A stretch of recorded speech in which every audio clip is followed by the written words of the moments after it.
Enough said. Breaking in the rhythm, what you're feeling is the vibe. About to make a dream and wanna race it to the tribe. Enough said, it's in, so I joined the tribe. Enough said. Never see me cause I'm racing against the time. Wanna hear you scream. It's my ride. या सगळ्याला जर जबाबदार कोणी असेल या महाराष्ट्रातल्या घडामोडींना ते सरन्यायाधीश DY चंद्रचूड. देशाचं सुप्रीम कोर्ट ज्यांनी वेळेत निर्णय द्यायला हवा होता, आमदार अपात्रतेच्या संदर्भात, मग तुम्ही कशा करता बसलेलात? 2.5-3 वर्ष तुम्ही निर्णय देत नसाल तर तुम्ही खुर्च्या कशा करता उभवताय? सरकारवरती का ओझं म्हणून तुम्ही जनतेच्या पैशाचं तुम्ही चुराडा करताय? धनंजय चंद्रचूड माननीय उद्धव साहेबांनी सांगितलं त्याप्रमाणे ते उत्तम प्रोफेसर किंवा लेक्चरर म्हणून बाहेर भाषणे द्यायला चांगले आहेत, पण सरन्यायाधीश म्हणून त्यांनी घटनात्मक पेचावर निर्णय देऊ शकले नाहीत. याबद्दल इतिहास त्यांना माफ करणार नाही. जर त्यांनी योग्य निर्णय दिला असता तर महाराष्ट्राचं चित्र बदललं असतं. आज जे तुम्हाला चित्र दिसतंय ते तुम्हाला चित्र नक्कीच दिसलं नसतं. आणि त्यांनी निर्णय न दिल्यामुळे पक्षांतरासाठीच्या खिडकी आणि दरवाजे ते उघडे ठेवून गेलेले आहेत.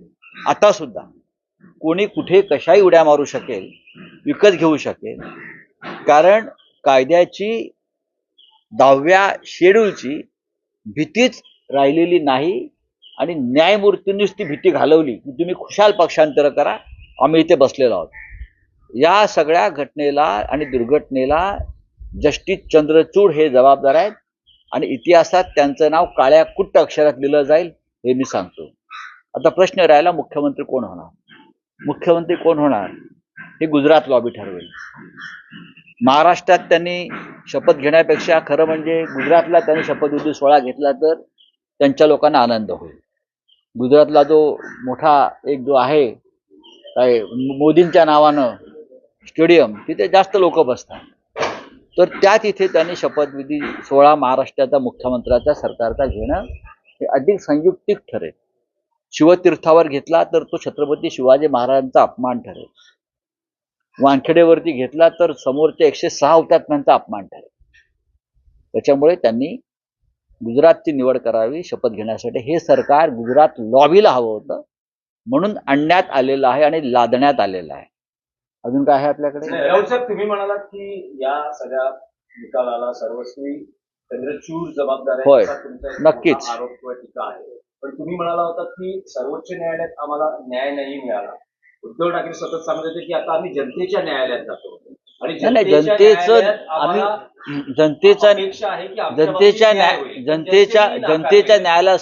जनतेच्या न्यायाला सुद्धा हा न्याय विकत घेण्यात आला.